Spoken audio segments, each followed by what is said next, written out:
And part of that is based on just the enormous size of everything that's out there.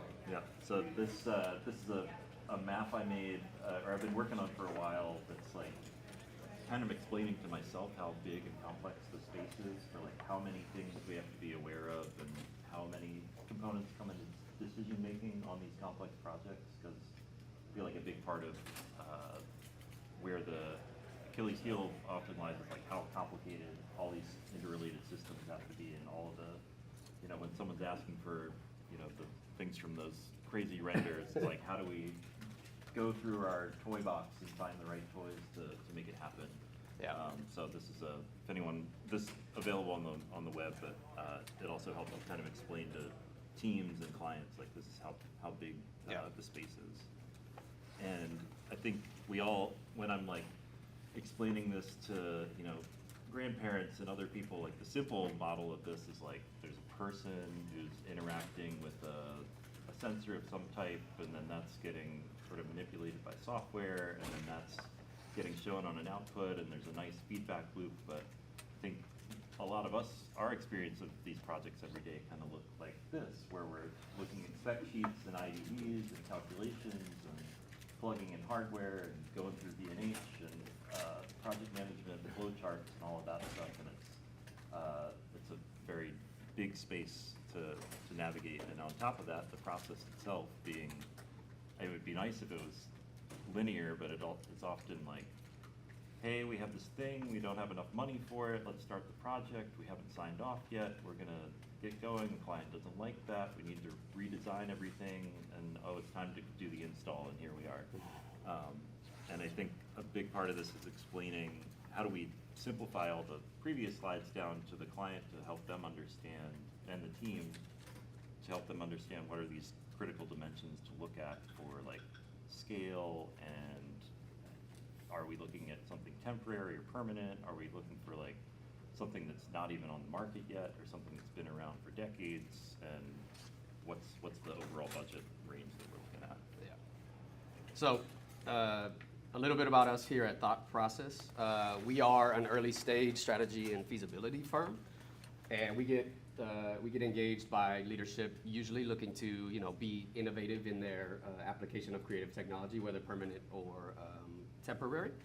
And we do that through a process which we call advanced optioneering, and that really means that we partner super early from the start, so we can help clarify, we can help de-risk that innovation, and we can transform all of that myriad of information that Blair was showing you guys into some sort of actionable intelligence for them. There's kind of two sides to the house, as is in the name. There's the thought side, which is the advisory and the strategy and the design piece and the budgeting and the analysis. And then there's the actual process side, because a lot of us do come from the world of plugging stuff in and pushing cases off of trucks and all of the other myriad of roles and responsibilities that happen in our industries.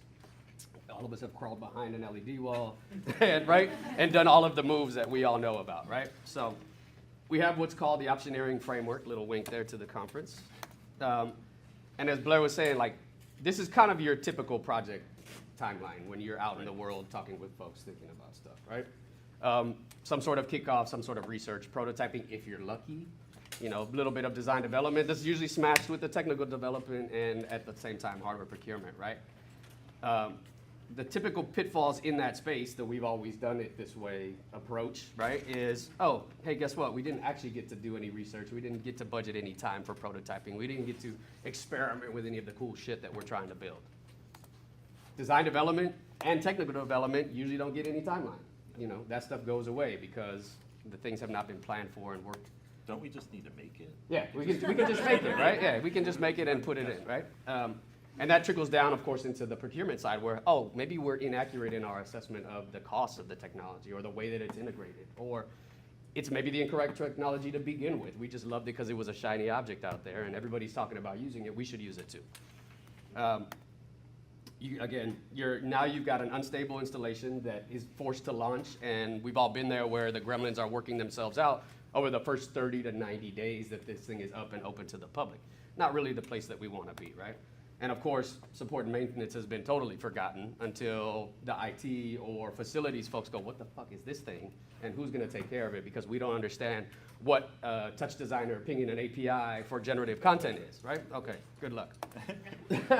So we said, all right, where can we help solve some of these issues, right? And we do that through this early stage focus of advanced optioneering, right? And advanced optioneering puts us in that first seat, almost like you would, almost like an owner's rep would in a construction process, right? But we're very specifically addressing the ecosystem that we all come from: creative technology, complex content management systems, et cetera, right? And we spend a lot of time in this phase vetting, helping to bring context to the installation and to the tools, doing some very deep listening and raising some critical call-outs for folks super early in the process, talking openly about challenges, being extremely transparent, radically transparent about what could go wrong, what is required for this to actually work in the way that you want it to.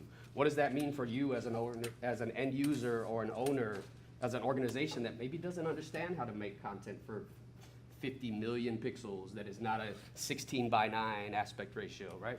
Oh, hey, your IT sec is really worried about us living on your network in some form or fashion, but this is generative. It needs to touch the outside world. It needs to ping data, et cetera, right? All of those things in this advanced optioneering phase to help mitigate the risks that we're all talking about in these very advanced, very like bleeding edge type of applications that we're working with, right? And that feeds up into our overall participation across the rest of the project timeline itself, right? In essence, making us the most important phase. And it's a bit of pushing the rock uphill, as I'm sure all of you have encountered, because again, oh, we've always done it this way. Why do we need to spend this? Oh, it's too early to have you guys at the table. Oh, why do we need to talk about content with content folks? Why do we need to talk about technology with technology folks? It's just not, it's not the time. And we've always done it this way, and it's great. And, we work very hard to connect the dots between our involvement at the beginning and validatable savings, whether it's, reduced change orders or an actual schedule that works, mitigating whatever procurement issues might come up and down through the process. So with that said, we've got a couple of case studies, 3 case studies today, kind of addressing our work across a few different styles of projects. One being a bit more temporary to kick off. This was and just like that, Season 2, we have some fans in the audience. Season 2 experience. This was done in partnership with Framework and with HBO. This was celebrating 25 years of the show of Sex and the City, but also the launch of Season 2. And really, it started off with, hey, we're going into this empty retail space on Broadway just above Canal. So can we projection map an entire space? Can we projection map an entire room inside of here? No problem. Yeah, exactly. Exactly. Oh, hey, guess what? The floor is old and uneven. There's pillars everywhere, and we all know how fun that is. And also, you can't rig in the ceiling because it's not made for that. And there's a bunch of gack, which is always the thing that we run into, right? So we spent a bunch of time with HBO and Framework ideating around what could be done. They wanted an immersive experience, hallway kind of base that you would transit through as you experience the years of the show, right? But they also wanted it to be technology forward. They wanted it to be, engaging from a experience standpoint. And this is kind of the last phase of that deliverable process, getting them to the place where we're like, here's what can actually work in your space. Here's what's supporting the goals of your installation. Here's why we're doing that. Oh, and also the third creative director in the room all the time is the budget, right? It's got to fit these numbers. It's got to fit these numbers. In the end, it ended up with a beautiful deliverable, lots of great experience. This was part of a larger event that they had over the course of a weekend.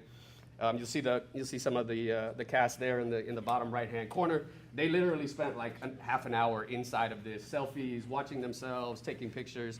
We ended up with high-res LED. I think this was a 2 mil product with some mirrors in between to give you that expanded kind of funhouse feel. It was interactive in that it had a sound trigger and it had, you'll see some pedals floating around in some of the scenes. That helped guide you through the experience where you would watch scenes from the 25 years of the show, and at the end you would get revealed the latest trailer for And Just Like That Season 2. So great example from our side of us being involved early in the conversation, helping HBO, helping Framestore make critical decisions, raising flags around things that could have caused a bigger issue over the course of trying to shoehorn this into that space.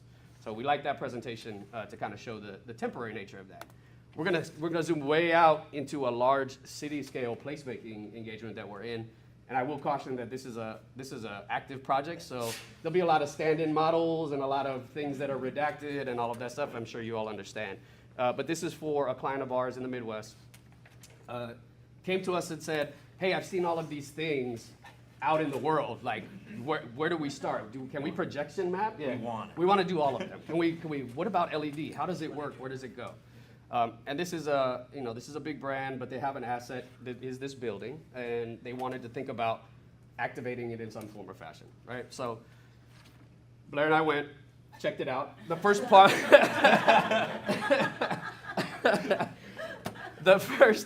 the first part of our engagement was really around this, like helping them understand the landscape of those technologies and what it means to really live and work with them and use it in their instance, right? And we traveled to the city. We spent some time on the ground. We talked with leadership, and I will say that they are an excellent client because they understand the need for our participation early, and they understand that they don't know anything about the stuff that we're talking about, and we have helped guide them through several phases of approvals and presentations to their board, et cetera, to be able to move this project forward. Right? So, we went down, did our initial assessment, talked about things, and then came back to them with some sort of a refined study approach of this idea, right? Hey, you want to talk about projection? Here's what that really means. Where do they live? Do you know the people that have that building? Can we get on their roof? Is that okay? Do you think that? Can we pull power? Yeah, is there power there? Is there, right, all of the goodies that go with that, right? We did the same thing for LED. Hey, look, if you want to activate the entire facade, great. This is what that looks like. This is what the advantages are. We went even as far as doing site studies from around the city. Hey, great views from this highway, great views from this local park, et cetera, to just kind of help them understand the power of the technology and the way that it might be used, right? We went really into detail on like, it has a crown surface, like how can we activate that in its most effective manner? And what does that really mean? Measurements, DIMMs, pixel count, et cetera. How do we talk about, and Blair will get into this a little bit later, but yeah, talking about like there's the visual part, but then the system that all has to make it come together. And these are all really high-level diagrams, but some of it's like showing ourselves how we would build this system and budget it, and then take that and explain to the client, like here are all the different components that we have to think about. Where do they live? Who's managing them? How do they interconnect? What are the advantages and disadvantages of different things? And I think part of that is, we would show a client a slide exactly like this, because a lot of them, they're like, oh, we want to spend $10 million on this LED wall, but then we haven't even thought about, are we making content for it after? Who's doing that later? So taking them through like, who actually makes the stuff? Where does that go? What determines if it's just a video or like an interactive experience? What does that go into CMS-wise? Like what, server is actually playing that back on these massive surfaces, and then, down the pipeline to just like, all right, now we're at LEDs or projectors, but you got to think about all the upstream stuff. Again, a lot of, as you can see, basically client education, which we all know is a challenge sometimes, but it's just a place that we have leaned very specifically into and developed this practice around. Now, we did such a great job with them. They loved us so much. They also said, hey, by the way, we own this asset. We may in the future decide to liquidate this asset, but we want to talk about a unified technology platform of some type that could be an add value to that sale if they decide to move that, right? We've all been in those spaces where there's 25 different content management systems and a BrightSign and a ComQui and a this, that, right? And somebody's got an Arduino and a Raspberry Pi hiding in a closet somewhere, right? There's no way to service them. There's no way to maintain it. There's no levels of access control, right? And at the same time, they also said, hey, by the way, we're also going to now redevelop the entire 4 city blocks around us into a new RDE, Retail Dining and Experience Zone, right? So we want to be able to activate that digitally in a more traditional fashion for wayfinding and information and signage and retail, right?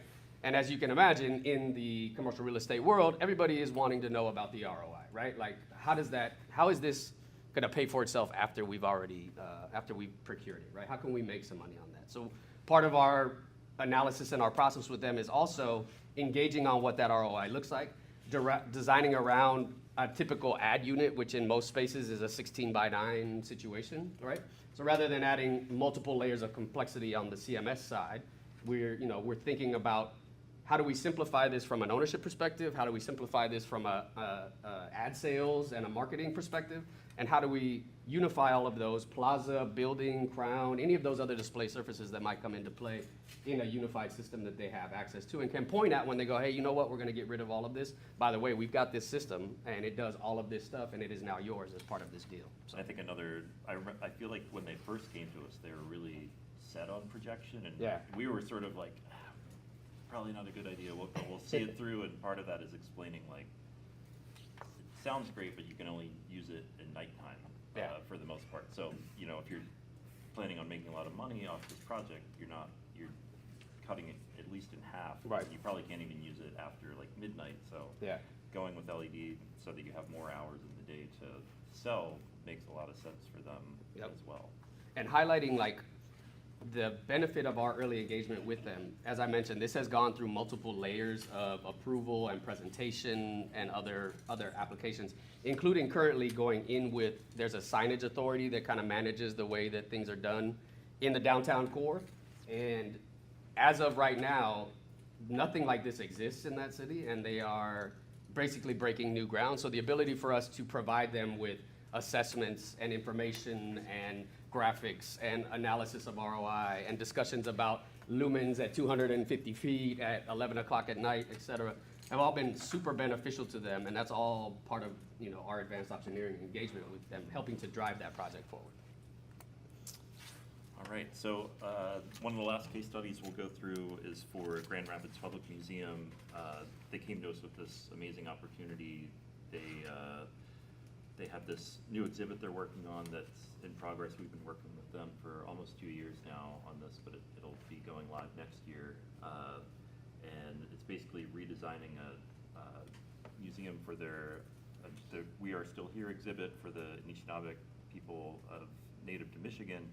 And so they have this old exhibit. It's a great old museum. They have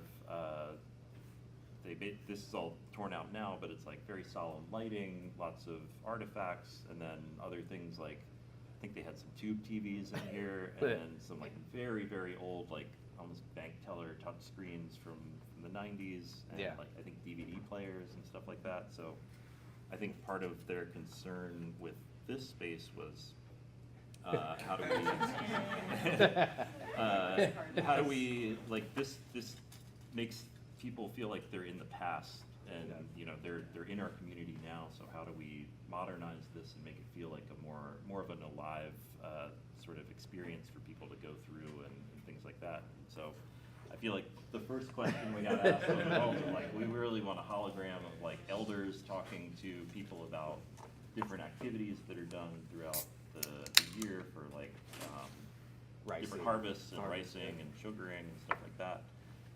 So we get this question, it's like, oh yeah, we could talk about what you mean when you want a hologram, but then in our heads we have like all of these things that that we're aware of or know about, and how do we take this huge list of options and their pros and cons and various things, and how do we take those and communicate those with the client, bring them in on the decisions? Because I think a big part of this too is the sensitivity of the content of like, we don't want to make it feel like Vegas in there, so we have to like kind of balance the longevity of the product, the right sort of visual impact, the right scale, the right brightness, and sort of blending in with the environment and all of that stuff. So taking that all into consideration. Yeah, so one of the things that we've kind of developed as part of the advanced optioneering process is this idea of the science fair approach. So in this instance, we actually brought the museum team to New York City for 3 days, 5 or 6 of them from the team, and we took them to Mercer Labs, and we said, hey guys, here it is. This is immersive projection. Hey, this is volumetric LED. This is, we took them to some LED partners and said, this is how LED works. This is an LED panel. This is the difference of resolution. We went to Looking Glass and saw their volumetric displays. We went to the Museum of Jewish Heritage and saw some transparent OLED installs that had just happened there, right? So this idea of bringing folks into these spaces, again, in like a science fair approach, and showing them these technologies live, and showing them how they work out in the world, and having them just, seed some thoughts about what they want to think of, what they might want to include in their build out, right? It gets them the wow factor, gets their creative juices rolling. And honestly, still to this day, it is something that they talk about on a regular basis as being highly impactful in their process of designing along with us. And you'll see some of our tours there, myself and Blair showing off some stuff, and places that you all probably know well. Thank you to the Fuse team, because they let us come in and check out their volumetric, their XR stage, and we talked to them about XR film. Hey, this is how this content process works. Perhaps it's something that it can inform the way that we shoot and communicate information in the new exhibit, right? And I think a big part of that too was the, it's not just this one exhibit, but they've got a whole museum that they have to think about. They've got lots of things that are getting older, and how do we start to modernize the whole system? And I think this is some of the first discussions they had with us about that sort of stuff. Yeah. And I think this leads well into this idea that we've been thinking about a lot of these like windows of opportunity of when we're talking to a client about a bleeding edge technology and what's sort of the right fit for you and what is our time scale and things like that. We're thinking about like there are these windows that open and close about different technologies that are the right fit for what we need, and we have to think about what that technology is, what the budget is, that sort of cultural timing, if we're trying to be innovative in an approach that can last for a while. So this is my diagram that we can all fight about later. It's actually hard to read, but It's tough to see. thinking about like there are technologies that are in the R&D phase, like something that we might not know about yet, and then this is like moving forward in time. We've got, when you start, stuff is really expensive, it gets cheaper, that sort of innovative value gets higher as more people know about it, and things get more reliable and easier to use and things like that. So there's sort of this narrow window that we have to think about of like, okay, I've got, if this thing isn't installing for almost 3 years, what's still gonna be a good fit for this 3 years from now, and still last for 5-10 years for them for the exhibit before they have to replace it for whatever reason. So thinking about, I think for this one we're leaning towards transparent OLED, and there's some LED products in there and things like that, but obviously got those questions about projection, and we're like, yeah, we can do that, but it's not really going to be the best fit for what we need. So thinking about all those different windows to consider when talking about this with clients, about like, when is it stable enough to use? Is it something that's going to last a long time and not be really finicky to maintenance-wise? And thinking about like, when do we have budget for this big investment in something that is still going to be some element of risk? And then thinking about like whether vendors have capacity for some of these specialized things, and whether the audience is sort of ready to experience certain things. So thinking about like, how do we keep researching stuff far afield while still delivering today's projects? Yeah. And for us, that's where the advanced optioneering kind of phase kicks in pretty heavy, as you can see, hopefully, from some of the illustrated examples in our case studies, right? So, what are the real takeaways of this? Yes, another card. Everybody loves the rap party. What are the real takeaways from our conversations today? Critical questions that we should all be presenting and considering as we're having these conversations with clients, potential clients, collaborators. What are our failure modes?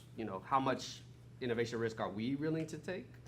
And part 2B, like, how much innovation is the client really tolerant of, right? Everybody loves to come to the table and say they're ready to be the Talk a big game. yes, they're ready to be the most innovative out there, and then you start to dig in, especially some of the enterprise level clients, and that tolerance is really not there at all. As Blair brought up, what are we thinking about from a technology obsolescence POV? Who's done this before? Who can we crib some knowledge from? Who can we bring to the table alongside us? Thought Process is not a huge team, but we are mighty, and we're only mighty because we bring subject matter experts that we all know and love, friends and neighbors from the room here and otherwise. to the table with us to do this, because we do realize very clearly these are not done by a single entity. Despite what is told to you in case studies and other things, this is a collaborative project, and as Laura was talking about, we all, you know, our growth supports each other, and that's something that we firmly believe in. So I think thinking about these, when we're moving into this early process and starting to work our way out of it, thinking about those red flags of like, no one's done this before, so what is our, and we don't have a backup plan, or we've only got a month to figure out this thing that needs to live for a year, or there is no contingency for if something goes wrong, or the client's never seen this before, and then they're gonna walk in the room and be like, what is this? This projection is not bright enough for me. But I think if we do have, you know, we've looked at a lot of options, we've found some precedents for things that have worked in the past, and we have a fallback plan in case we're not able to deliver on certain things for whatever reason, and that we've sort of personally experienced things similarly in similar conditions, I think is a big part. So I think we've got different classes of takeaways for different people. I think for creative tech, from my perspective, like looking at, instead of the constraints, looking at the possibility, or starting with those constraints really helps kind of define the path forward, and not just the possibilities, because as you saw with that big map, it's like there's too many possibilities. You need to be like, you got to limit some stuff, and then really building that relationship with vendors and people doing cutting edge stuff to start to understand, like, when is this thing ready for prime time, and when is it, you know, just an early stage thing to be aware of for the future. And then, yeah, make sure you carry a lot of documentation. That picture you have on your phone of the thing from 2 years ago might come in handy on a conversation coming up soon or something like that. And then another closing part of that is, how do we think in systems and not just these individual components, but we've got these awesome display technologies, and then we have to think about all the stuff that feeds those pieces. Yeah. Similarly for, you know, kind of our AV sales and product managers and those kind of teams, you know, we are obviously big fans of the science fair, you know, not spec sheets. So lead with that opportunity, lead with that experience for folks. I think it helps lead into the second point, which is like qualify early and qualify hard, right? Even if you lose the opportunity, it's probably better than trying to slog it through, especially if it's not a great fit, versus, you know, putting your head down and just trying to bang it out. We try to do number 3 all the time, is just position ourselves as trusted advisors who helps prevent mistakes, kind of critical to the process, and then really price your discovery phase. Like, advanced optioneering is not a free service. We want, you know, we are employing our IP, we are employing our knowledge, we are employing our experience, and it's really something that should be paid for. Granted, you know, look, we'll have a quick conversation, we'll talk about stuff, but once we're going pen to paper and activating ourselves or other subject matters experts, like it is a paid service. But I think also, like, every dollar up front, Yep. you know, really pays on the back end. It's like, you don't want to make the mistake and then be like, oh, we're Yeah. $1 million short on what we needed for this thing. Oh yeah, that's $1 million question. Great. And for clients and end users, you know, we really are going to push you to budget 20 to 30% of your timeline for optioneering, for advanced optioneering with us and with our larger expanded team. Plan that into your process. Think about that happening early in the process so that we can guarantee success across the board. Also, embrace the science fair, right? Like, seeing stuff live and in person is the best way to understand how this stuff works or doesn't work. Maybe you think it's the right fit, but until you go and see it and decide, oh, you know what, I don't have, like, the viewing angle on that is not as great as I thought it would be, and it's really not going to work for the application that we think of, right? Ask about failure. As a client, you should be asking about how this stuff is going to live, what is going to break, how do we address it, what is our plan, and again, what is your real tolerance for innovation, right? How much risk are you ready to take? And hopefully, by engaging with ourselves and with our extended family, we're able to help mitigate that, or at least give you some plans to kind of address that when those things do inevitably pop up, right? You know, we view our position much more as a guide to help folks make the proper decisions, and sometimes that guiding hand is light, and sometimes it's a little bit heavier, but it all in the end, it is a guide, and we are helping folks choose the proper adventure in terms. So that's what we've got today. Thank you guys all for hanging out. We've got.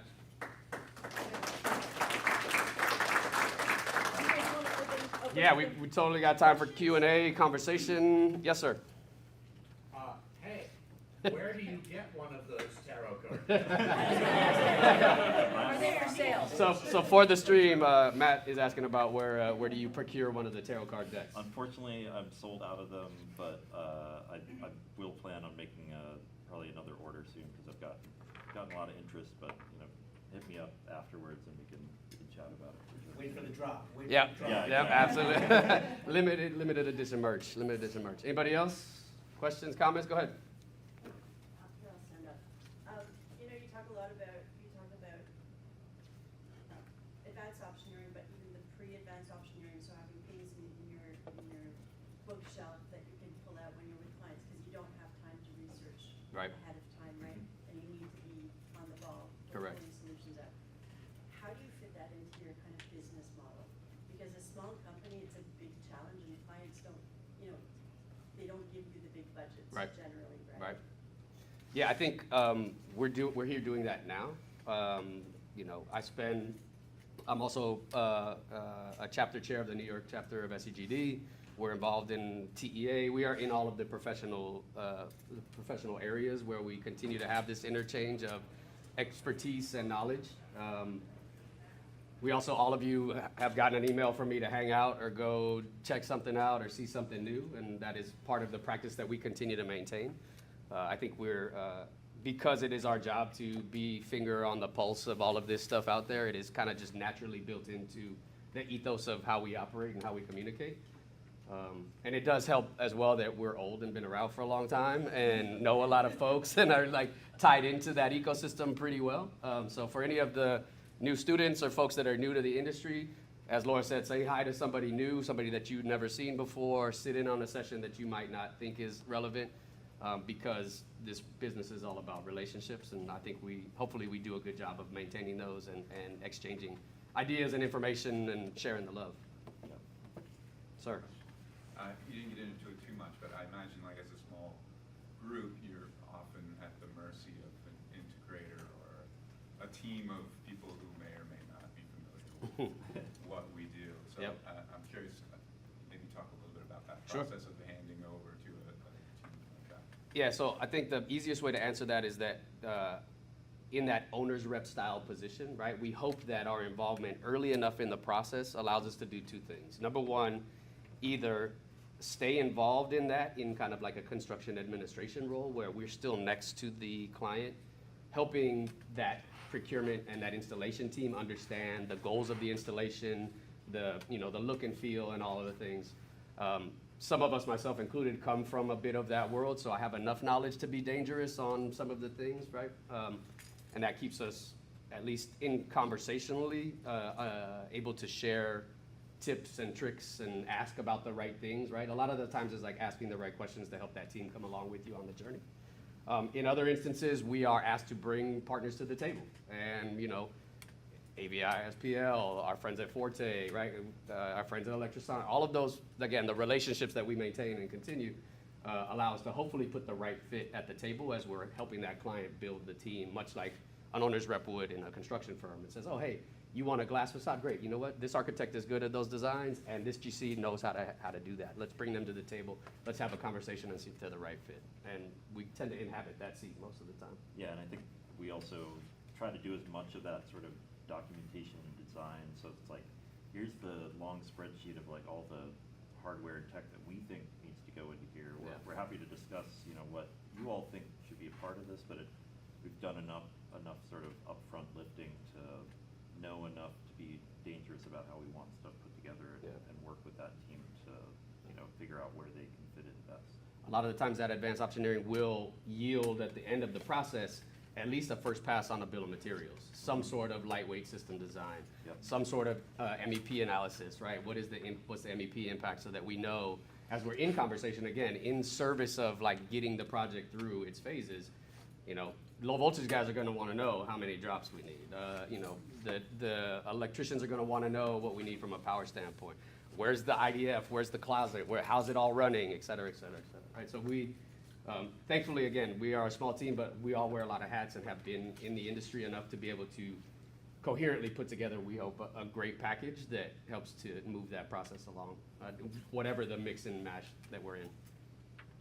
I've got one, sorry. Yeah, hi. Hello. What level of pricing analysis do you do upfront? Do you get to like ROM? Mhm. Yeah. Like with your own design engineering, which is like, that's the practice. Right? There is actually a name for this practice, it's Yep. called design engineering. Right. But you get to like ROM and then do you run the bid process often? Sometimes we are. Again, there are like a myriad of engagement levels for us, right? Sometimes we deliver that advanced optioneering with a ROM. Sometimes you get off the train at CD. Exactly. sometimes you get off Yeah. the train at DD. Exactly. Yeah, I get it. Exactly. Um, Sometimes they bring us along for the whole thing. But then like in terms of your involvement, like Mhm. after the fact, because it's multiple stakeholders, multiple flavors of integrators, fabricators, all coming together. Like in CA, like how much do you really do? Like do you get to the point that you're doing site supervision, or is it really just like I'm doing a walkthrough every 2 months and going to parts of commission? It depends. We have some clients that want us there on site to check the electrical rough-in and make sure that things are where they're gonna be, right? So we'll be at that level. There's other clients that, because they have an enterprise level relationship with their integrators and with their fabricators and everything else, we really are just sitting in on the OAC on a weekly basis and are on production calls as things get to advance, right?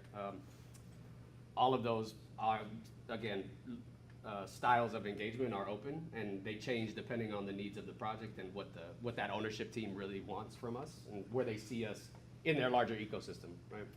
And when you encounter something that's like super highly bespoke and is going to Mhm. require a lot of very custom fiddly fabrication, like Yeah. sensors and stuff that isn't the strong suit of a lot of integrators, Yeah. and amounts to maybe $500 worth of equipment from Mauser, but Yeah. $5,000 of somebody sitting Sure. there digging with it, Sure. right?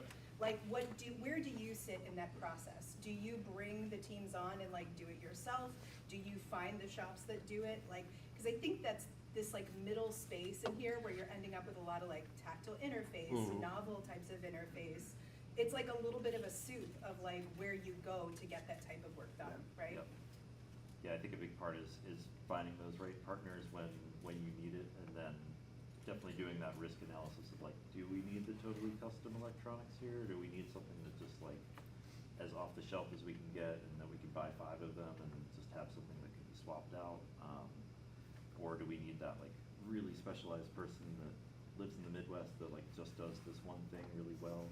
It's like I'm on a project right now where it's like, let's just use arcade buttons because like this is never gonna be like, they don't need really advanced stuff, but they need something that can easily be replaced and kids can bang on and stuff like that, so.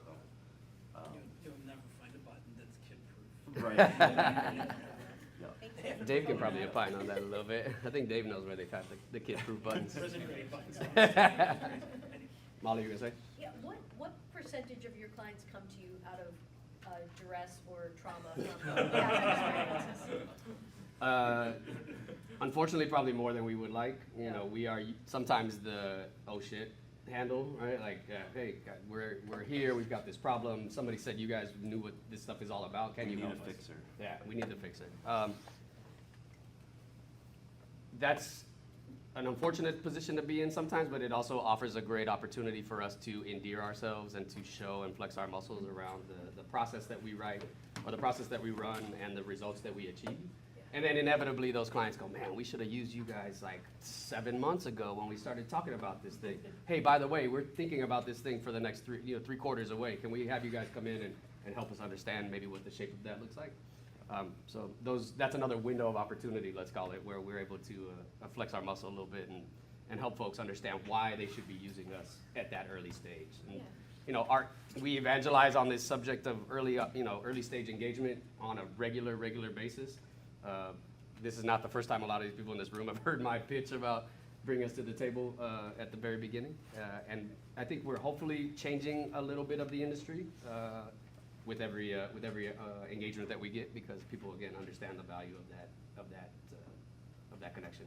Next question, what would be your secret weapon prototyping tool? Community? Yeah, okay, because I knew it wasn't gonna be an obvious one. I'm doing a session tomorrow, I'm trusting your gut, and I'm like, Yeah. I think everyone would have a different answer, like. Knowing that I know nothing and that everyone else knows everything. Yeah, exactly. Yeah. I would second that. I mean, we're fortunate to have an amazing community of professionals in this, what is really a craft, and I think that's part of why we built the process that we built, because we believe that the craft needs to be respected in that way. And, you know, to Blair's point, I think community is really what makes us able to, that's our secret weapon in our back pocket. Because I can call Dave and say, hey, Dave, we've got this thing with a button and an interactive, and he'll go, yeah, great, this is what we thought of before, maybe this will work for you guys, right? I can call Jesse and I go, hey, Jesse, projector, et cetera, whatever, you know, this, that, and the other. He'll go, yeah, cool, here's kind of some idea of what that might look like, right?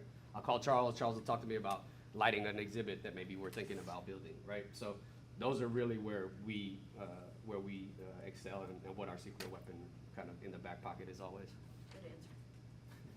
Good answer. Sweet. Yes. How do you approach like demonstrating options to clients where it's really hard, like if it's something that's not a kind of Sure. visible part of the system, but where there's a big cost implication, there's a reason why you want to involve the client in the decision rather than just specifying something. Right. Like where the kind of science fair approach where there would be no practical difference in like the output of a system because it's something that's like internal to it.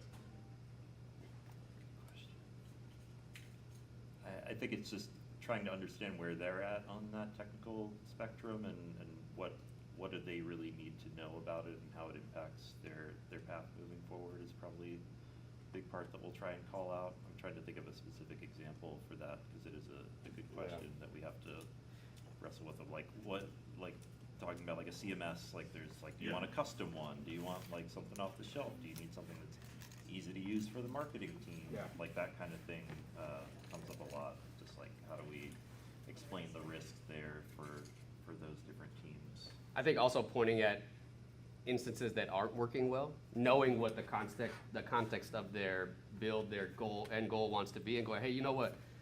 We understand that this is that. To your point, this is a kind of an unseen piece behind the scenes, but not choosing the correct solution has led to X, Y, and Z on some other projects that we've seen, and we'd like for you to avoid that, and this is why. So I think that's, it's unfortunate to hold up failures, but sometimes they are helpful in educating folks about what direction they need to go.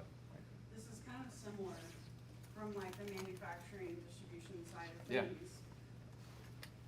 We still like really lean on trade shows in this industry where other industries maybe have started to move away from that format.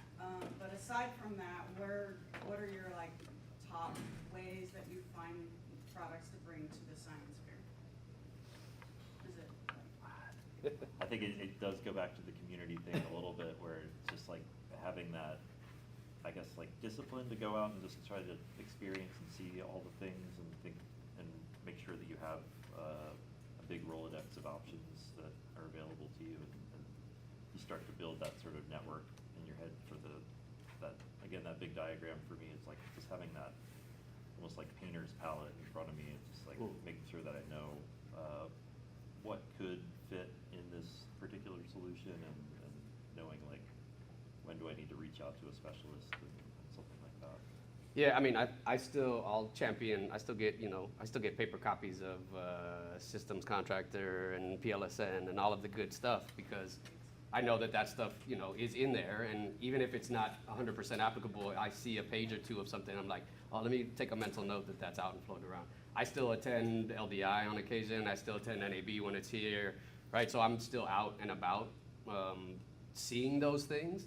I also have wonderful colleagues in the room that are always sending me, snippets from a product release or something that they've seen that they think is interesting and could be a part of the conversations that we're having with our clients. So for me, that's where I live, from staying on top of the newest, hottest stuff. I think there's also that curse of like any event you go to or experience, it's just like instead of necessarily experiencing it, you're like, how are they doing this? What are they using? I'm like looking up at the projectors, I'm looking up at the different systems, like you could see the little manufacturers like, oh, that's what it is.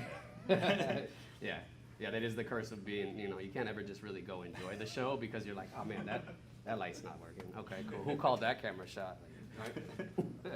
So I think we're at the end of our session. I would encourage anybody who wants to continue these conversations to go to the Framework Discord. I didn't introduce myself at the beginning. My name is Molly Graham. I'm the leadership committee of Framework with the North American Committee. So I can answer any questions if people need access to Discord. It just is it's a place where we all talk outside of these spaces where we be together. So thank you guys. Really appreciate your time. Thank you guys. Yeah.